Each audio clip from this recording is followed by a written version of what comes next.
saya ingatkan wasiatnya Kiai As'ad, di antaranya haddad. Kenapa kok sampai Kiai As'ad itu berwasiat santrinya diwajibkan mengamalkan atau membaca rawatibul haddad? Ini ada sejarah yang positif. Dulu pada zaman penjajahan Belanda dan Jepang, ini banyak para kiai jadi korban pembunuhan oleh Belanda. Di antaranya Kiai Abdul Jalil Sidogiri. Itu ayahnya Kiai Nawawi, pengasuh yang sekarang. Itu dibunuh, meninggalnya karena ditembak oleh Belanda. Kemudian di Madura, pesantren Guluk-Guluk Semenep, Kiai Sajjad itu juga korban dari pembunuhan Belanda. Tapi alhamdulillah Kiai Samsul dan Kiai As'ad selamat.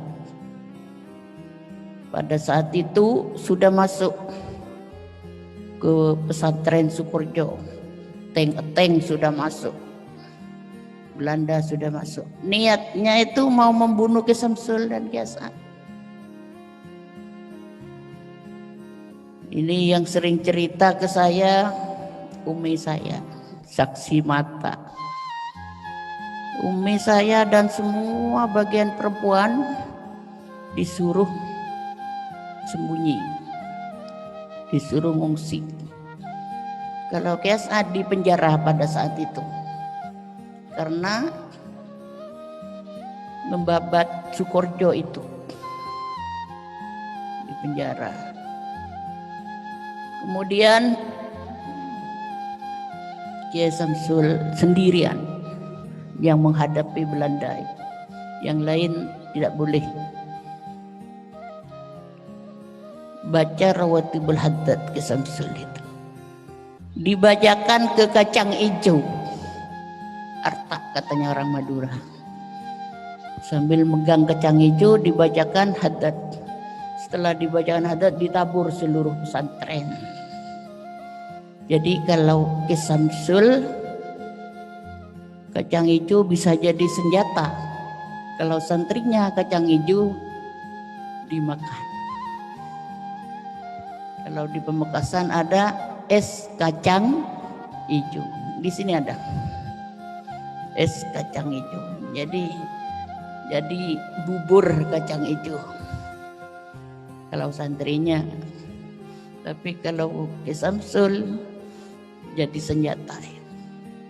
Akhirnya Belanda itu yang mau membunuh tidak jadi, karena ya tidak bisa meledak tanknya itu. Semuanya swan ke Kiai Samsul. Ditanya oleh Kiai Samsul, untuk apa Tuan datang ke saya? Saya swan Kiai. Berbincang-bincang, apa isinya pembicaraan Belanda dengan Kiai Samsul. Dia cerita, saya kalau di Sidogiri berhasil Kiai, di Madura berhasil, tapi di sini kenapa tank saya ini kok tidak bisa? Jadi pesantren di sini suci, dianggap Sukorjo itu pesantren suci. Apalagi Kiai As'ad waktu penjajahan Jepang, dijajah oleh Jepang. Jepang itu masuk ke daerah Jember. Kiai As'ad baca rawatibul haddad. Jepang yang masuk ke Jember itu tidak kerasan dengan dibacakan rawatibul haddad. Makanya santrinya diwasiatkan disuruh membaca rawatibul hadat. Intinya untuk menyelamatkan diri, untuk pagar katanya Kiasan, untuk pagar, untuk menyelamatkan diri. Di antaranya lagi apa? Kalau punya santri makin banyak santrinya. Kalau punya usaha makin sukses usaha, barokahnya rawatibul. Bukti apa? Sukorjo. Bukan saya ngicap, tapi bukti. Tiap pergantian pengasuh pesantren Sukorjo santrinya makin banyak. Bener? Iya. Pendidikannya makin maju. Dulu Kiai Samsul baru mendirikan Sukorjo 10 tahun, santrinya 10 orang. 10 orang. Setelah Kiasat ribuan. Setelah Kifawaid puluhan sekarang ditambah ada Kezaim belasan ribu ini. Jadi ini bukti dari pertama cuma 10 orang, ribuan orang, 10.000 lebih, kemudian sekarang berapa? 16.000. Jadi ini bukti. Usahanya Sukorjo ya makin sukses. Bahkan tetangga-tetangga kebagian sukses. Yang datang ke Sukorjo itu bisa punya usaha. Insya Allah di sini ada yang sukses usahanya. Siapa ya? Siapa?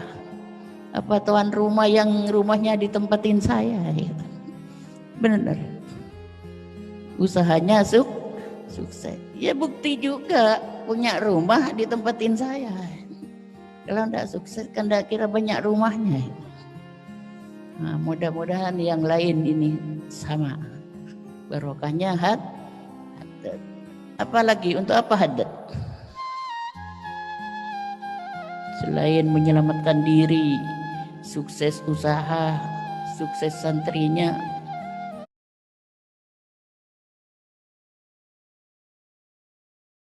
Apa ya?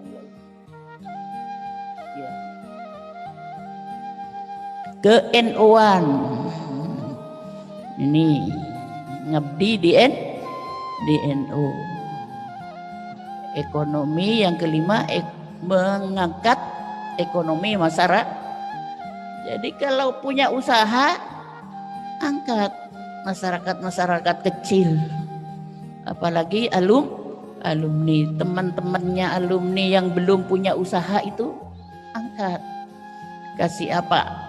Kasih modal atau kasih kerja. Itu namanya ngangkat ekonomi masyarakat. Yang terpenting NU ini. Apa katanya Kiasan? Santri saya kalau keluar dari NU tidak ngabdi kepada pendidikan NU, maka jangan bersama saya nanti di akhirat.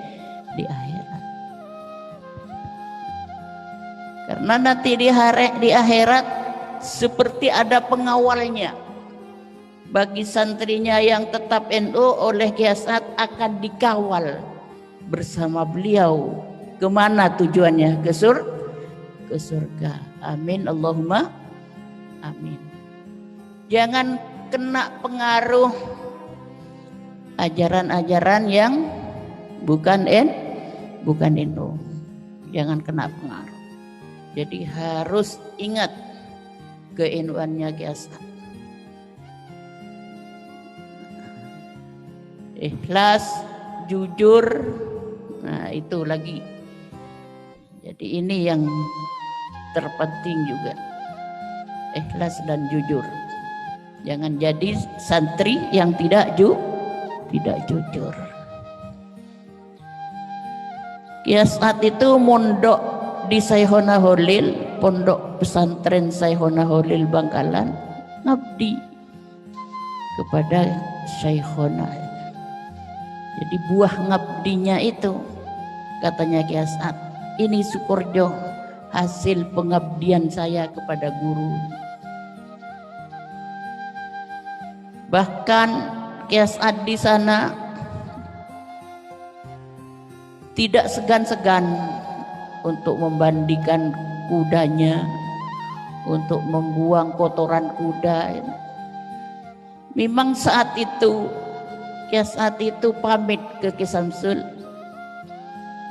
saya mau mondok ke Syekhona Holil Bangkalan, mau ikut kakak saya Kiai Zaini Mun'im, pendiri pesantren Nurul Jadid. Itu dengan Ki As'ad dua pupu Minduan. Kiai Mun'im itu sepupu dengan Nyai Nursari. Nyai Nursari itu istrinya Kiai Ruham, sepupu. Itu mondok ke Syekhona, pamit ke Kiai Samsul. Apa katanya Kiai Samsul? Kamu mondok ke pesantren Syekhona Holil ngabdi bahasanya. Tidak ada kata-kata ngaji, disuruh ngabdi. Tapi nyampe di sana, sudah nyampe, sejarah perjalanan singkat, langsung disambut oleh Syekhona Holil. Ditunjuk, disambut, apa katanya? Zaini, kalau mau ngaji dekat musola. Jadi asramanya di sana, di dekat musola. Kalau As'ad dekat ini rumah saya, di Tepas, kalau bahasanya Sukorjo itu di Tepas, depannya Telem. Kalau As'ad di sini dekat rumah saya. Kalau saya mau nyuruh-nyuruh supaya gampang. Jadi sudah diketahui kalau Ki As'ad pesannya dari abahnya disuruh ngabdi. Tapi kalau Ki Zaini pesannya abahnya disuruh ngaji, beda kedua kiai itu. Satu saat dikumpulkan semua santri. Siapa yang bisa nyari kayu bakar? Saya hari Jumat depan ini, hari Jumat ini akan ada tamu. Siapa yang bisa nyari kayu bakar? Tidak ada yang bisa jawab kecuali Ki As'ad. Saya kiai yang siap cari kayu bakar. Ternyata kenapa kok Ki As'ad siap? Bekalnya dari Kiai Samsul 3, apa kalau wadahnya tape itu namanya apa? Besek. Kalau Kiai Zaini koper, tas, dibuka isinya kitab. Bekalnya dari abahnya, dari Kiai Mun'im. Kalau Kiai As'ad besek 3, yang satu isinya itu kalau ngupas kelapa, kalau katanya orang Sukorjo itu pireng. Kalau katanya orang Madura, rumahnya abahnya ini bedok. Tahu bahasa kalian? Pokoknya alat untuk ngupas kelapa. Nah, itu Ki As'ad dibekal itu. Satu besek lagi, besek yang satunya isi bijinya asam. Aneh kan? Orang mau mondok dibekali itu. Apa kalian sama itu? Yang satu besek lagi isinya cangkaro bahasa Maduranya. Nasi yang sudah bau dijemur, dicuci, dijemur, setelah kering itu bekalnya Ki As'ad. Ada yang mengatakan apa sekarang? Nasi aking. Ya. Jadi 3 itu. Ki As'ad sudah sanggup sebelum melihat apa isi besek itu. Jadi nyambung antara Kiai As'ad dan gurunya. Dibuka ada alat untuk motong kayu. Katanya Kiai Zaini, "Lek, ini bahasa Madura ya. Saya ikut, Lek. Ikut sambian. Saya tidak punya alat untuk motong kayu. Cuma kitab. Gimana untuk motong kayu, Lek? Saya ikut." Nah, jadi Kiai Zaini ikut ngabdi.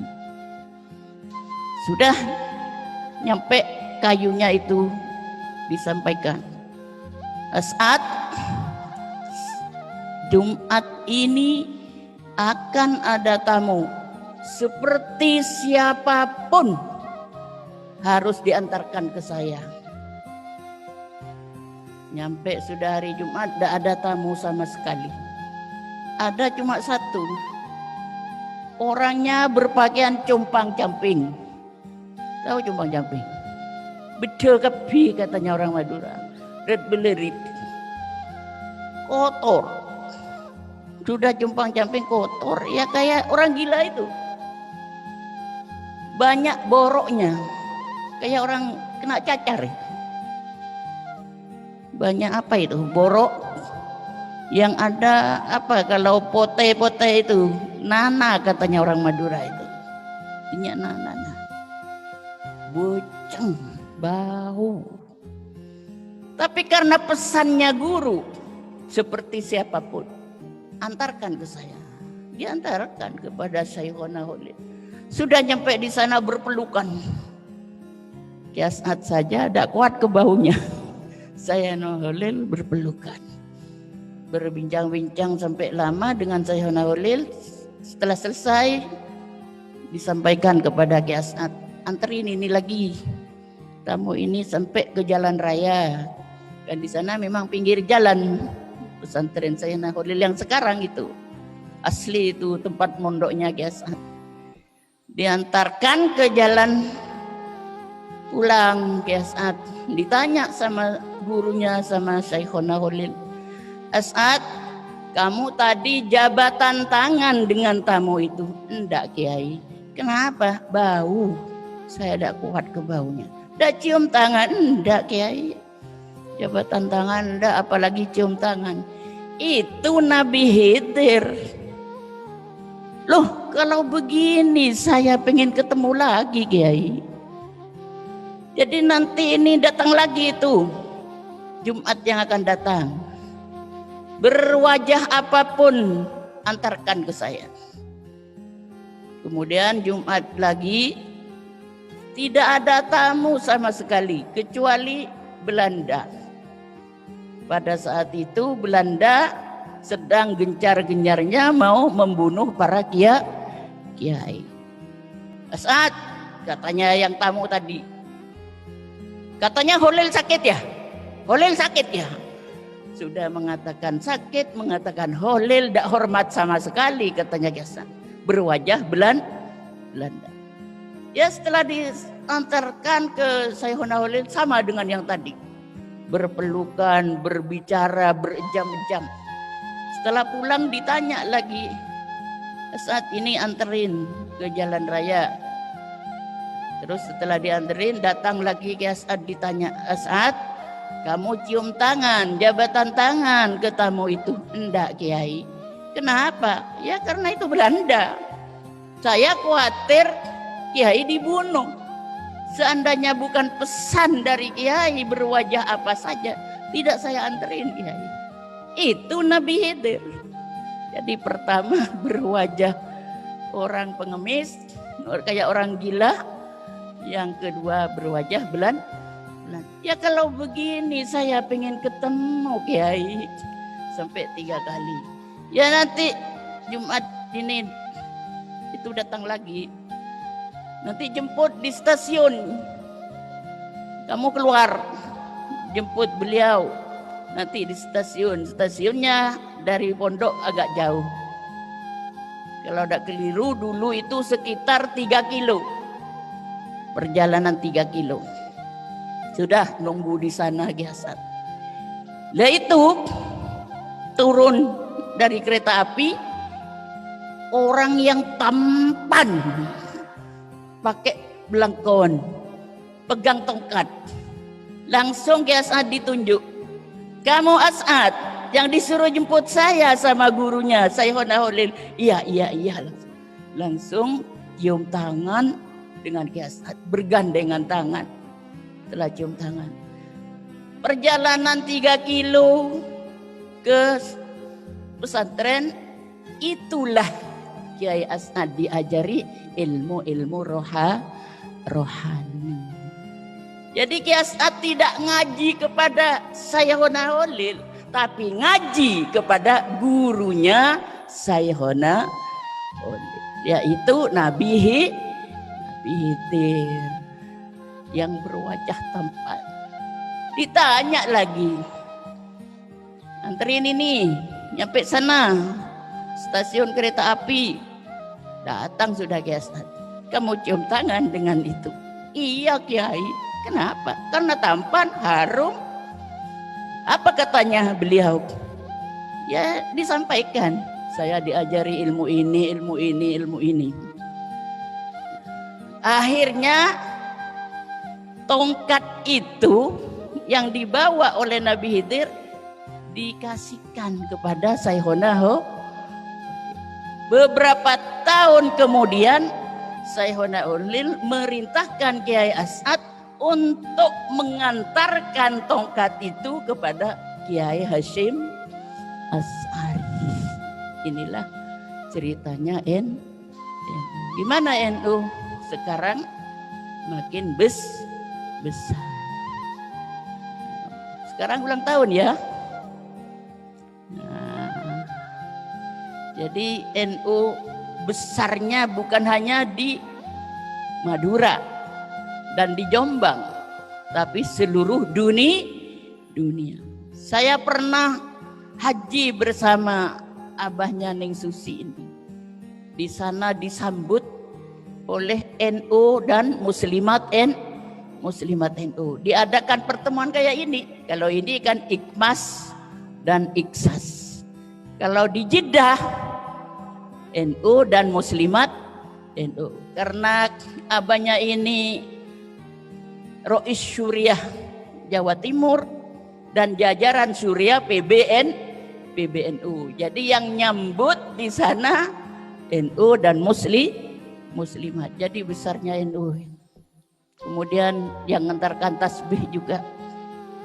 Kalau kalian ingin tahu sejarahnya itu, biasanya yang sering ditayangkan di TV Asyarif, TV Asyarif pesantren.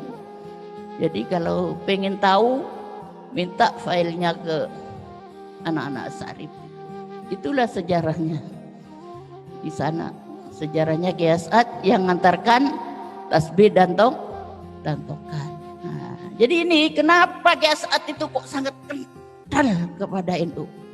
Dulu kalau pidato, saya ini NU, pakai bahasa Madura, engkau ria NU, mulai dari bulu na kolek NU, kolek NU, teking NU, dere NU, tolang NU, som NU.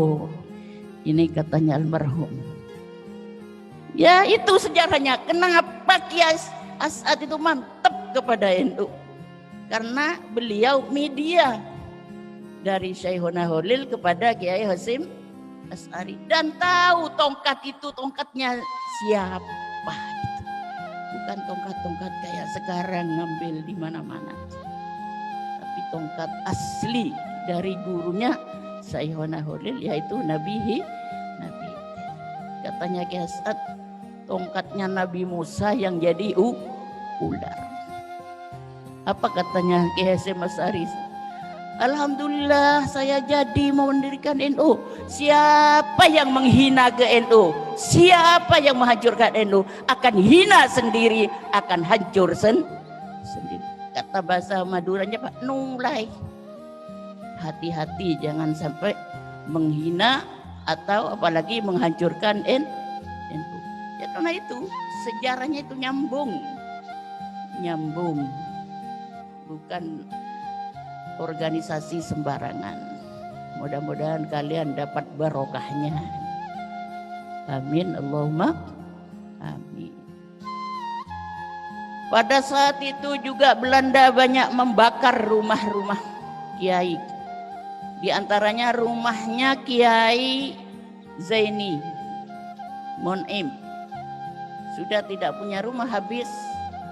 Karena Sukorjo dikatakan tempat suci, ngungsi ke sana, ke Sukorjo. Kiai Zaini ngungsi.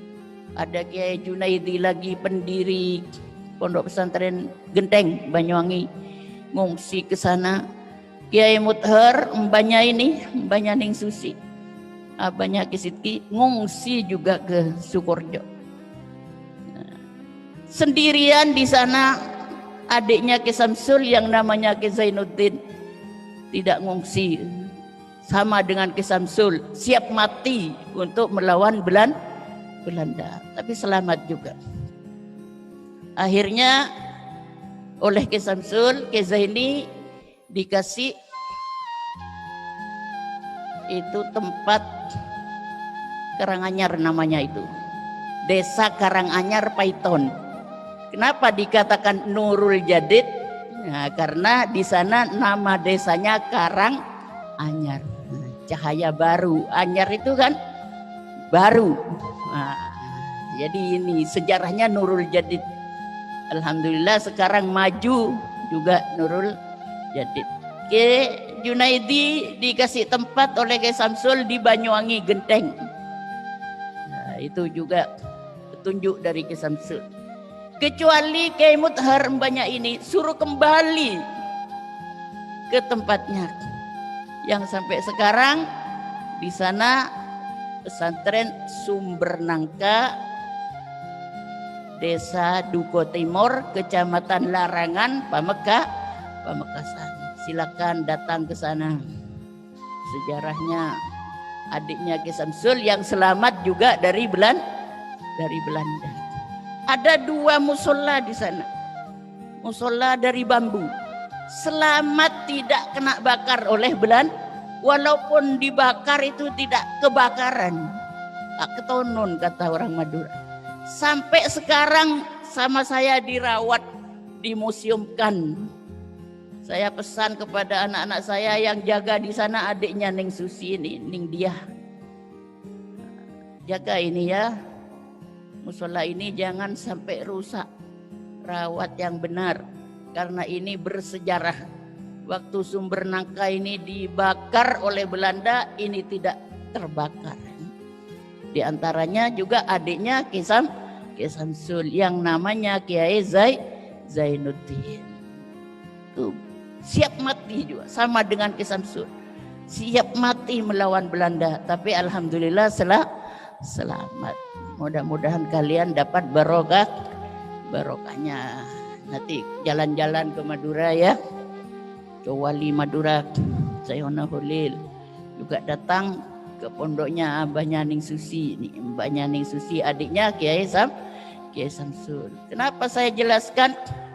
Karena kemarin ada tamu, dan ada tamu, sering itu tamu tiap tahun datang ke pesantren yang Sumber Nangka Larangan. Masih kelewatan sekitar 10 kilo lebih, 15 kiloan jauhnya, muter-muter nyari katanya 2 jam tidak ketemu. Nah, jadi nelpon saya, sama saya dikasih rutenya ya. Kalau tahu jalan Sumenep ada Talang Siring namanya sebelum itu. Jadi itu juga sama dengan Sukorjo, sama bersejarah, selamat dari dibakar oleh Belanda.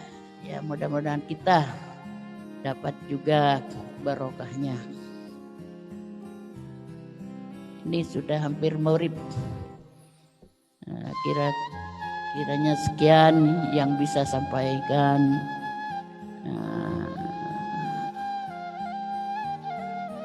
Kurang lebihnya mohon maaf.